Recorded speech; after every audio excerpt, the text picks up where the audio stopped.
Employers and clients love people they can trust. So today we're going to talk about one little thing that you can do to make sure that you're building trust with your manager, your team, or your clients.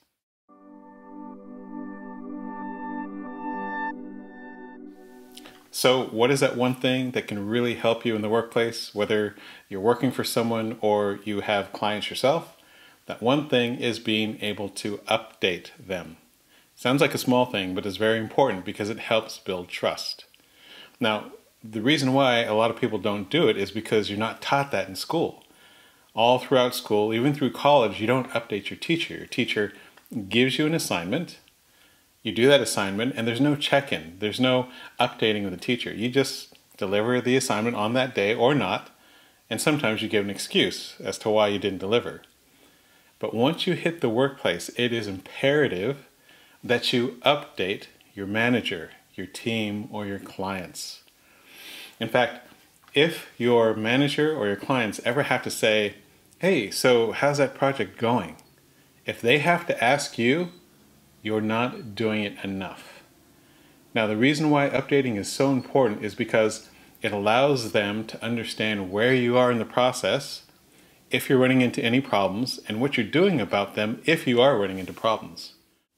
So that's one thing we really want to make clear. When we're talking about updating, it's not just when we're doing well. We even update when things are not going well, or if we have a question. There are teams that I've worked with before where, and I think I've mentioned this before, we would give them a project, they'd say, yep, we have the spec doc, we're going to be able to do this, and then a week or two will go by, and then when I ask them how things are going, again, they haven't updated me, I have to go and find out how things are going, they'll tell me, oh, we weren't sure about such and such, we had a question, so I'm glad you reached out. That drives a manager or a client crazy. So rather than thinking, I don't want to ask a question because I don't want to feel dumb or look stupid, ask questions as part of your update.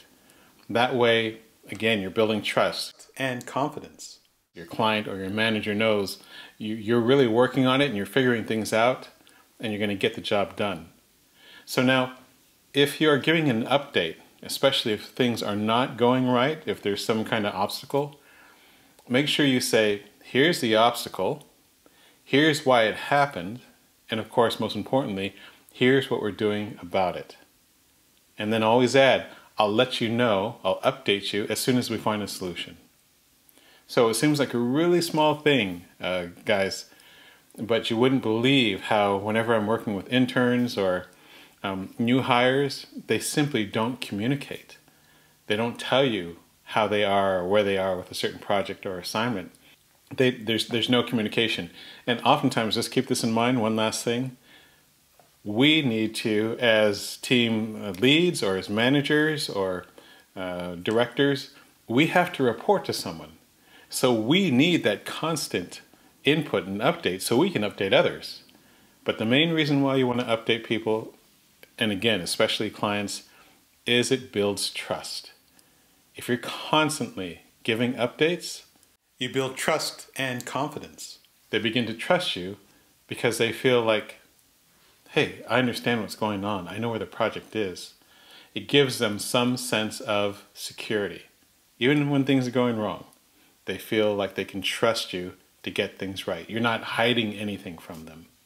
So again, that's the one thing that if you really want to build trust in the workplace, which you do, and be valuable to your employer or your client, make sure you begin now to really learn how to update, and let people know what's going on, let people know if there's going to be a change, let people know if there's an obstacle in anything. So here's your metacognitive goal. This week, as you make plans or you're going to do something, even in the smallest thing, see if you naturally update people.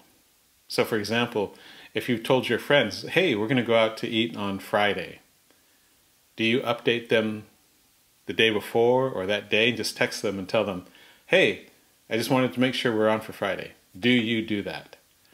And also notice if there are people in your life who don't update you. You know, you're like, hey, are you ready to go to the movies like you said? And all of a sudden they're like, at that moment, that day, they say, oh no, I forgot, I have to do this for my sister. So note those two things.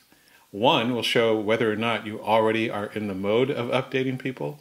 And number two, you'll see why it's so irritating when people don't update you and make changes or something else comes up. Again, small thing, but it's super powerful if you really want to be a valued employee. Hope this made sense. Make sure to subscribe and hit that notification button so you are notified whenever we post new videos. See you next time.